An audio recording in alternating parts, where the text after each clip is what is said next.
नमस्कार। News trial Uttarakhand में आपका स्वागत है। मैं हूं अनिल राणा। 20 साल पहले एक सरकार एक गीत की वजह से गिर गई थी।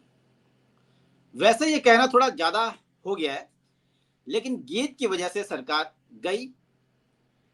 लेकिन गीत की वजह से एक माहौल बना, सरकार विरोधी ऐसी लहर बनी कि सरकार उड़ गई। तो आज हम बात करेंगे उसी गीत की, और उस गीत से लेकर अब तक ऐसे गीत कई आए हैं जिन्होंने सरकारों को गिराने में एक लहर बनाने का काम किया है। यानी कि नौ छमी नारायण से धामी रे तिन रे थामी रे तक, यहां तक की कहानी आज हम आपको बताने वाले हैं कि कैसे सरकार गीतों से हिली और फिर इन गीतकारों के पीछे पड़ गई। तो शुरुआत करते हैं साल 2006 से, करीब 20 साल पहले।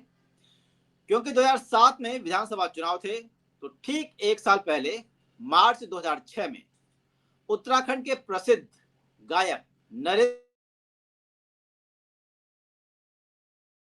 छमी नारायण, ये गाना लिखा भी नरेंद्र सिंह नेगी ने था, और थोड़ा सा गाना जो बोल थे वो मीना राणा भी उसके कुछ हिस्सों में थी। जैसे ही ये गाना मार्केट में आया, ऐसा आया कि क्या छाया पूछो मत। इस गाने में सरकार, या यूं कहें एनडी तिवारी के राज में भ्रष्टाचार, लाल बत्तियों की बंदरबांट, अराजकता और पर्सनल लाइफ पर, एनडी तिवारी के पर्सनल लाइफ पर जोरदार तरीके से व्यंग किया गया था। जैसे ही ये गाना मार्केट में आया, धमाका हो गया। एक ही हफ्ते में 50,000 से ज्यादा सीडियां बिक गई। ये गाना गढ़वाली लोक संगीत का अब तक का सबसे ज्यादा बिकने वाला गीत माना जाता है। उसके बाद उत्तराखंड के इतिहास में पहली बार किसी एल्बम पर सेंसरशिप लगाई गई। सरकार ने और सेंसर बोर्ड ने इस गाने एल्बम पर सेंसरशिप लगा दी। पुलिस ने दुकानों पर छापे मारे, सीडियां जब्त की।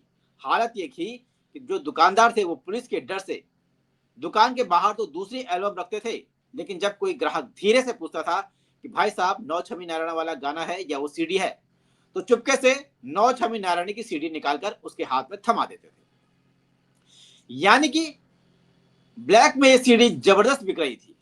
सेंसर बोर्ड ने नौ छमी नारायण गीत को एल्बम से भले ही हटा दिया। गाना सेंसर होने के बाद जब नौ छमी नारायण एल्बम की दूसरी खेप आई, तो उसमें ये गाना भले ही गायब था, लेकिन फिर भी जनता की डिमांड में रहा। बात सिर्फ देहरादून की होती तो ठीक था, यह उत्तराखंड की होती तो भी चलता, लेकिन बात सिर्फ देहरादून की गलियों तक नहीं रही। यह मामला इतना बड़ा हुआ कि अमेरिका की कैम्ब्रिज यूनिवर्सिटी के जर्नल में इस पर रिसर्च छपी। अमेरिका और ब्रिटेन तक इस गाने की चर्चा हुई, और नतीजा 2007 के चुनाव में कांग्रेस चुनाव हार गई, और खुद बीजेपी के बड़े नेताओं ने माना कि अगर आज हम सत्ता में हैं तो नरेंद्र सिंह नेगी जी के उस गीत की वजह से है, नौ छमी नारायण गीत की वजह से है। क्योंकि अब इस गीत की चर्चा हम कर रहे हैं, तो उसके असर की भी बात करनी चाहिए, और इस गीत के और पहलुओं पर भी बात कर लेते हैं, और फिर हम बाकी के गानों पर भी बात करेंगे। मार्च में गाना लॉन्च हुआ, तो नवंबर में एक सांस्कृतिक कार्यक्रम था, विरासत, जिसको लेकर इस कार्यक्रम को कोई ज्यादा जानता नहीं था। यह कार्यक्रम बहुत फेमस था नहीं, आजकल हो चुका है। और ये इसी वजह से हुआ क्योंकि नवंबर में कुछ ऐसा घटा कि विरासत, एक सांस्कृतिक जो कार्यक्रम था, वो सुर्खियों में आ गया। तो इस कार्यक्रम में 2006 की बात है, नवंबर में नरेंद्र सिंह नेगी को बुलाया गया, उनको आना था। लेकिन यहां समस्या यह हुई कि उत्तराखंड की जो आवाज थी नरेंद्र सिंह नेगी, अगर वो मंच पर आते हैं और नौ छमी नारायण गाने की डिमांड होती है, तो तब क्या किया जाए। तो इसको लेकर आयोजक परेशान हो गए, और उन्होंने एक तरह से नरेंद्र सिंह नेगी जी को कार्यक्रम में बुलाने से मना कर दिया। लेकिन कुछ ऐसा घटा कि संदेश ठीक से नेगी विरासत के उस कार्यक्रम में पहुंच गए, और मंच, अब जो आयोजक थे उन्होंने कार्यक्रम इसलिए भी मना किया, कार्यक्रम था उसकी फंडिंग थी वो सरकार देती थी। तो इसलिए सरकार के दबाव में आयोजक आ गए। अब जैसे ही नरेंद्र सिंह नेगी कार्यक्रम स्थल में पहुंचे, मंच पर पहुंचे और नौ छमी नारायण गीत गाते, उससे पहले ही वहां कुछ लोग धमक पड़े और उन्होंने नरेंद्र सिंह नेगी को गाना नहीं गाने दिया और शायद थोड़ा सा धक्का मुक्की टाइप भी हुआ और फिर उसके बाद नेगीदा वहां से चले गए। इसके बाद नेगीदा ने इस घटना को लेकर एक गाना और बनाया और उसके गीत थे, हे दिदा यानी गीत ना लगा नौ छमी ना गा, हम ते दिक्कत होने। ये गीत भी काफी चला। वैसे नौ छमी नारायण जैसा तो नहीं चला, उसकी तरह सुपरहिट तो नहीं हुआ, लेकिन फिर भी लोगों ने इसे बहुत पसंद किया। खैर, आपको ये जानकर हैरानी होगी कि इस गीत के लिए नरेंद्र सिंह नेगी ने अपनी सरकारी नौकरी छोड़ दी थी। वैसे तो जब नरेंद्र सिंह नेगी राज्य सरकार में सूचना अधिकारी थे, तब भी उन्होंने कई गीत लिखे जो सरकार की व्यवस्था पर चोट करते थे। लेकिन 2005 में जब वो नारायण दत्त तिवारी सरकार में रीजनल कमेटी, जो कल्चर कमेटी थे, उसके एडवाइजर थे, तब उन्होंने इस गीत को लिखने के लिए नौकरी छोड़ दी। उनको डर था कि नौकरी में रहते हुए अगर वो ये गीत लिखते हैं तो सर्विस कंडक्ट का उल्लंघन हो सकता है और सर्विस कंडक्ट उल्लंघन के आरोप में उन पर कार्रवाई हो सकती है। इसलिए नौकरी छोड़ने में ही उन्होंने अपनी भलाई समझी। कुछ लोग ये मानते हैं कि नेगीदा एनडी तिवारी के कामकाज और उनकी सोच से खासे नाराज थे, तो उन्होंने ये गीत लिखा। लेकिन कुछ लोग ये भी कहते हैं कि एनडी तिवारी ने नरेंद्र सिंह नेगी को सरकारी खर्चे पर विदेश में गाना गाने की इजाजत नहीं दी, विदेश में गाना गाने से रोक दिया और उनको अपने काम पर फोकस करने के लिए कहा, जिसके चलते खुन्नस में उन्होंने ये गीत लिखा। खैर, जैसे भी ये गीत लिखा, गीत में सच्चाई तो थी।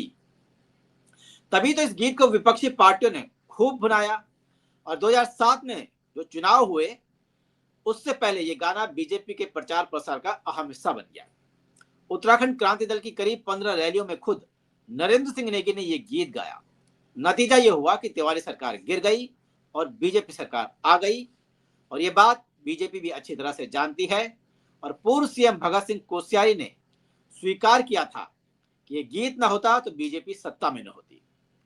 2010 तक इस एल्बम की 10 लाख से ज्यादा सीडियां बिकी और जब आंध्र प्रदेश में एनडी तिवारी सेक्स स्कैंडल में फंसे तो फिर से यह गाना सुर्खियों में छाया।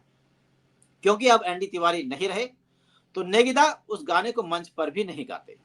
तो ये थी नौ छमी नारायण की वो दास्तान जिसने पहाड़ की राजनीति को हमेशा के लिए बदल दिया। क्योंकि ये नौ छमी नारायण का गीत का जिक्र करते करते थोड़ा टाइम ज्यादा हो गया है और बाकी चीजें भी हैं, बाकी गीतों का भी जिक्र अब फटाफट कर लेते हैं ताकि वीडियो लंबा ना हो, क्योंकि 8-9 मिनट तो यहां तक हो ही गया है। जब नरेंद्र सिंह नेगी ने नौ छमी नारायण का जो गीत था ये गाया तो बीजेपी सरकार आई और खंडूड़ी सीएम बने। लेकिन कोश्यारी के विरोध के बाद खंडूड़ी जी को उतारकर रमेश पोखरियाल निशंक को सीएम बनाया गया। अब उनके कार्यकाल में बड़े बड़े घोटाले, बड़े बड़े कारनामे होने लगे। तो फिर नरेंद्र सिंह नेगी ने एक और गीत बनाया और इस गीत ने भी डॉक्टर रमेश पोखरियाल निशंक की कुर्सी खाने का एक तरह से काम किया। यह गीत था अब कथगा खेलू। इस गीत ने निशंक सरकार के दौरान जो 2010 के महाकुंभ में जो भ्रष्टाचार हुआ था, पावर प्रोजेक्ट घोटाले हुए थे, स्टडिया घोटाला हुआ था, कमीशनखोरी फुल चल रही थी, रिश्वतखोरी फुल चल रही थी और जो सरकारी व्यवस्था की जो बिगड़ी हुई हालत थी, इन सब पर इस गीत ने प्रहार किया, जिससे बीजेपी की जो 2012 के चुनाव में एक तरह से हार का आधार तय हो गया। ये गीत चुनाव से एक साल पहले 2010 में आया था और इस गीत को भी कोशिश थी कि रिलीज न कराया जाए, कोशिशें हुई लेकिन वैसी कोशिशें नहीं जैसे नौ छमी नारायण के दौरान हुई थी, ऐसी सेंसरशिप नहीं लगी थी। एलआईयू गुपचुप तरीके से इसकी जांच पड़ताल कर रही थी और कोशिशें हो रही थी कि ये गीत रिलीज ना हो। खैर, इस गीत को रोका तो नहीं गया, वजह थी कि कांग्रेस भी तैयार थी बवाल करने के लिए। वीडियो वर्जन रिलीज हुआ और फिर 4-6 महीने बाद इसका वीडियो वर्जन, उसमें एक कलाकार जिसने निशंक का रोल निभाया है उसका चेहरा ब्लर करके दिखाया। लोकसभा में भी सुनाया था और फिर 2012 में कांग्रेस ने इस गीत की सीढ़ियां बजा बजा कर कांग्रेस जो सियासी है वो लाभ उठाया और कांग्रेस इस तरह से फिर सरकार में आई। खैर में आने के बाद विजय बहुगुणा सीएम बने, फिर हरीश रावत सीएम बने, एक दो गाने आए लेकिन वो ज्यादा असर डाल नहीं पाए, उनके खिलाफत वाले गाने थे और न ही इन्होंने इन गानों का बहुत ज्यादा विरोध किया गायकों का। इसके बाद फिर सरकार बदली और फिर आई बीजेपी की सरकार 2017 में, जब त्रिवेंद्र सिंह रावत मुख्यमंत्री बने, जो 2017 से 2021 के बीच सीएम रहे। तो फिर उस दौरान भी जो पवन सेमवाल थे, पवन सेमवाल नाम के गायक, उन्होंने एक गीत के माध्यम सरकार पर तीखा हमला बोला और ये गाना था ठंडी जागी जावा। इसी गाने त्रिवेंद्र सिंह रावत का नाम झांपू नाम से मशहूर हो गया। पवन सेमवाल का ही जो गाना था कि मोदी दीदा झांपुते भगोंदी, ये वाला गाना त्रिवेंद्र सरकार को बिल्कुल पसंद नहीं आया और इन गानों में जो पवन सेमवाल के गाने थे इनमें पलायन का जिक्र था, शराबबंदी का जिक्र था, खासकर जो अपराध थे महिलाओं को लेकर, बेटियों की सुरक्षा को लेकर, उन मुद्दों पर यह फोकस था और यह गाना सरकार की इन विफलताओं का जिक्र कर रहा था। गाने के बोल में सरकार को सोता हुआ दिखाया गया था और मुख्यमंत्री को झांपू कहते हुए सोता हुआ एक तरह से दिखाया गया था, बताया गया था। अब जैसे ही ये गाना सोशल मीडिया पर वायरल हुआ तो देहरादून में हड़कंप मच गया। एक शख्स ने शिकायत कर दी रायपुर थाने में जो गायक है पवन सेमवाल के खिलाफ, साथ ही साथ जो 15 लोग थे उनके टीम के, उनके खिलाफ फिर एफआईआर दर्ज हुई। आरोप था कि यह गाना मुख्यमंत्री की छवि खराब करने और समाज में एक तरह से असंतोष लाने के लिए, फैलाने के लिए साजिशन ये गाना लिखा गया था, गाया गया था।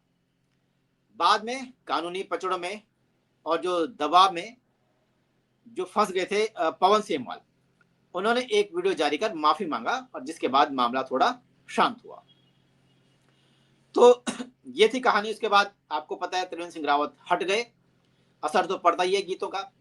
तीरथ सिंह रावत आए लेकिन फिर वो भी हटे, फिर पुष्कर सिंह धामी सीएम बने। तो उत्तराखंड में जब पुष्कर सिंह धामी सीएम बने तो उनको भी आलोचना बहुत पसंद है नहीं। उत्तराखंड में जो तमाम सीएम थे अपनी आलोचना बर्दाश्त नहीं कर पाए और फिर गायकों को उन्होंने कैसे कैसे परेशान किया आपने देखा और ये परंपरा अब भी जारी है। धाकड़ धामी साहब तो इनसे 4 कदम आगे निकल रहे हैं। उत्तराखंड में सियासत और संगीत की जंग उस समय फिर शुरू हुई जब, और ये पुलिस थाने पहुंची जब जुलाई 2025 में, पिछले साल, वही लोग गायक जिन्होंने त्रिवेंद्र रावत को झांपू कहा था, पवन सेमवाल ने एक और गाना रिलीज किया और इस गाने के रिलीज होते ही फिर से सत्ता के गलियारों में हलचल मच गई। इस गाने में बेरोजगारी, भ्रष्टाचार और अपराधों पर तीखा हमला था, लेकिन बवाल तब बढ़ा जब इसमें मुख्यमंत्री धामी का नाम और व्यंग के साथ चित्र का इस्तेमाल किया गया। गाने के बोल थे धामी रे तिन्नी थामी रे। देहरादून की एक महिला की शिकायत पर पुलिस ने पवन सेमवाल को दिल्ली से हिरासत में ले लिया। जैसे त्रिवेंद्र रावत के टाइम पे किसी शख्स ने शिकायत कर दी थी, वैसे ही इनके मामले में भी किसी महिला ने शिकायत कर दी थी, जिसके बाद जब पवन सेमवाल को दिल्ली से हिरासत में ले गया तो उन पर बीएनएस की गंभीर धाराएं लगाई। आरोप है कि गाने की एक लाइन ने शराब के बढ़ते ठेकों की तुलना वेश्यावृत्ति से कर महिलाओं की गरिमा को ठेस पहुंचाई। अब बवाल बढ़ा यहां पर भी, तो कांग्रेस ने इसे कलाकारों की आवाज दबाने वाली तानाशाही सरकार कहा। वहीं बीजेपी का कहना था कि ये केवल अभिव्यक्ति नहीं, केवल कीचड़ उछालने वाले का एजेंडा है। उसके बाद पवन सेमवाल ने बाद में नाम और तस्वीरें तो हटा दी, लेकिन देवभूमि में गीत बनाम सरकार का संग्राम, ये लड़ाई, और इसमें एक और नाम और एक और मामला जुड़ गया, धामीरे तिनरे थामीरे वाला। तो ये थी गीतों की कहानी उत्तराखंड के। वो गीत जो नेताओं को पसंद नहीं आए और फिर वो गायकों के पीछे कैसे पड़ गए, ये आपने पूरा देखा। लेकिन भले ही नेता गायकों के पीछे पड़े हों, भले ही गीत नेताओं को पसंद आए हों, लेकिन उसके बाद जनता नेताओं के पीछे पड़ी और क्या किया आपने देखा, एनडी तिवारी को हटाया, विजय बहुगुणा को भी गीत का इतना असर तो नहीं, लेकिन केदारनाथ पर भी एक गीत बना था, उसका असर हुआ। हरीश रावत पर भी गीत बना था, उसका त्रिवेंद्र सिंह रावत पर भी गीत बना, और अब धामी सरकार को आड़े हाथों लेते हुए उन पर भी एक गीत बना है, धामीरे तिंदे थामीरे, जिस पर बवाल हुआ, और ये भी कोर्ट कचहरी तक का रास्ता इसने भी तय किया। तो ये था कि जब नेता गायकों के पीछे पड़ते हैं तो फिर जनता उन नेताओं के पीछे पड़ जाती है। अब देखते हैं 2027 का फिर से चुनाव है, इस बार का गीत कितना असर डालता है।